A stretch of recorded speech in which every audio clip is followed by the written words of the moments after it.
are Nigerians based off studies, okay? So on the top left, you see a little picture of the American flag and Nigerian flag. Because Nigerians are the most educated immigrants in the United States. 60% of them have college degrees. This is far above the American national e-attainment of 32.5%.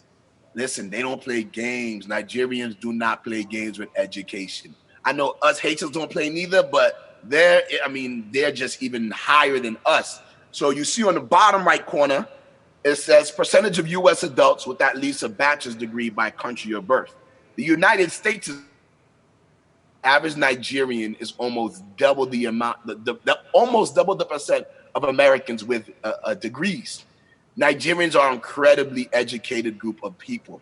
And so there is racism because they are a black immigrant group. But if you're talking about a group who's very educated and you want them to help you with something, they will do a very good job. You see pictures there was where they're from, map of Nigeria, West Africa, some pictures of Nigerians, some Nigerian professionals. And I asked myself, and the reason why we looked at this as a connection simply is because these guys were very similar to the Israelites, the people in Jerusalem during this time period we're looking at in the story. You see, Nigerians are an educated group, so you're looking for them. So when I went to college, I went to Temple University in Philadelphia. And we had a lot of Nigerian kids. A lot of their names, you could tell which tribe they were from by the way their name started. You could tell a lot of things. And a lot of them were, wanting to be like doctors and engineers and the typical things that Haitians want their kids to be as well. And it's like everybody respected Nigerians. I mean, these Nigerians are no joke. They take their schoolwork seriously. And this was exactly how the people that were taken from Jerusalem to Babylon were looked at. They were looked at like Nigerians, an educated group of people, a talented group of people. That's what they saw. That's what it was. Now, how do we know? Let's look at the text for this lesson. Okay, the text is coming from Daniel chapter 1. I'm just going to read a part of it for you guys, and then we'll start to break this thing down. And again, towards the end, we'll give you guys a chance to ask all types of questions. Just want to make sure the live stream should be on. Is it? Let me see. Is the live stream still on? I don't think it's cut off. Okay, looks like it's still on. Okay. All right, looks like I'm still on. Okay, great. So yes, let me know if it's good. I'm all good. Okay, great. Just want to make sure. Thank you. Great, awesome. So let's look. Daniel 1, starting in verse 1. In the 30th year of the reign of Jehoiakim, king of Judah, Nebuchadnezzar, king of Babylon, came to Jerusalem and besieged it. Then the king ordered Ashpenaz, chief of his court officials, to bring into the king's service some of the Israelites from the royal family and nobility.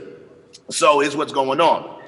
The king of Babylon, a man named Nebuchadnezzar, travels all the way west to Jerusalem, and he's conquering Jerusalem. And when he goes to Jerusalem, he wants the best immigrants. He wants the educated immigrants. He wants your Nigerians. He wants your Haitians. He's like, I want the person that values education. I want the person that's talented.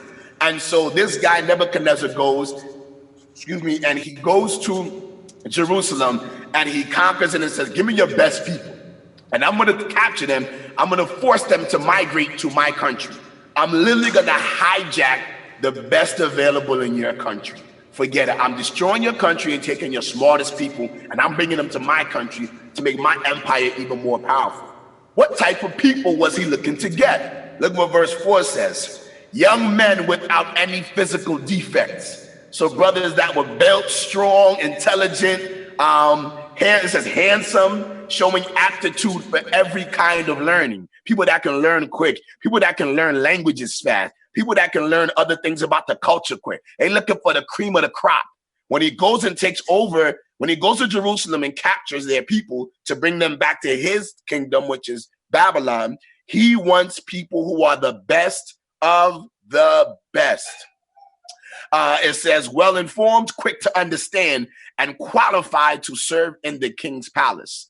He was to teach them the language and literature of Babylon, assign them a daily amount of food and wine from the king's table. They were to be trained for 3 years, and after that, they were to enter the king's service. So Let's pause. I want you guys to just pause and see what's going on in the word. The word can always be understood. So we're going to break what we just read down into 5 W's, okay? So we read this text from the lesson. What is going on? Don't forget, we're going to learn from this story how we can minister effectively for God in these last days. Let's break down what we just read. Y'all see the 5 W's on the screen? Who? The Jewish people that were living in Jerusalem. Not just the Jewish only, the best of the best amongst them. The brightest and most intelligent, the most talented, those who can learn quick, those who can be multilingual.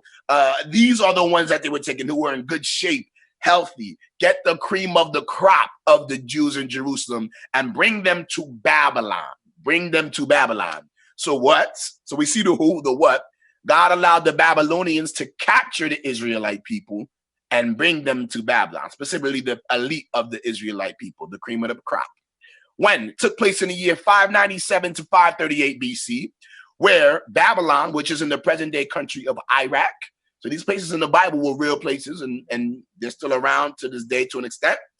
And why? Because they were stubborn and rebellious. You see, God's people were stubborn and rebellious, so God would allow different groups to conquer them, to sort of humble them. This time he lets the Babylonians take them, but the Babylonians that come and take them don't want to just take anybody. They want the strongest people, the most intelligent people to come to their kingdom. Daniel, Shadrach, Meshach, and Abednego, these guys were no joke. We read about them like they were probably maybe these little wimpy boys. Nah, these guys must have been good looking, healthy, strong, intelligent brothers. That's why they were specifically brought to Babylon. So this is the picture. I couldn't find great pictures. You find what you can. In these pictures here, the one on the left looks like some Bible cartoon thing or something. I don't know. The one on the right's an old painting. These are painted. I do like that the one on the left, the people look a little bit like us. I like that. But anyway, you see in the picture, the Babylonians destroyed Jerusalem. And God allows them because these people were very hard-headed. They were very stubborn. God allows them to be conquered. And then when they're conquered, the best of them gets dragged and pulled to Babylon. That's the context to Daniel 1. So here's a picture. So gifted young Jews being brought to Babylon. It was like a forced migration. So you see in the picture here, here's a bunch of them that are being forced to go to march all the way to Babylon. Forced to go to Babylon. And pretty much they've got to do that because, this is what Nebuchadnezzar wants. Here's a map. Is Jerusalem on the left. Babylon's over here. On the map on the right, you see Babylon and Jerusalem's here. They have to march and walk all the way to Babylon. Daniel had to go through all of that, him and his friends. All right. So this was no joke. All right. But again, we're going to learn from them how you can be a great light for the Lord.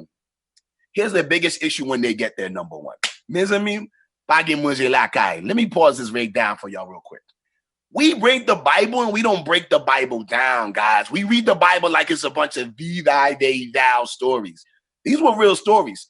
Imagine being taken to a foreign country where they speak a different language. They eat different food. They don't believe in your God. What I love about us being Haitians is Sukite Haiti, Haitian of Florida, New Jersey, Philadelphia, Delaware, New York, Boston, Montreal. Like, if you're a Haitian, like, where I used to live in Brooklyn,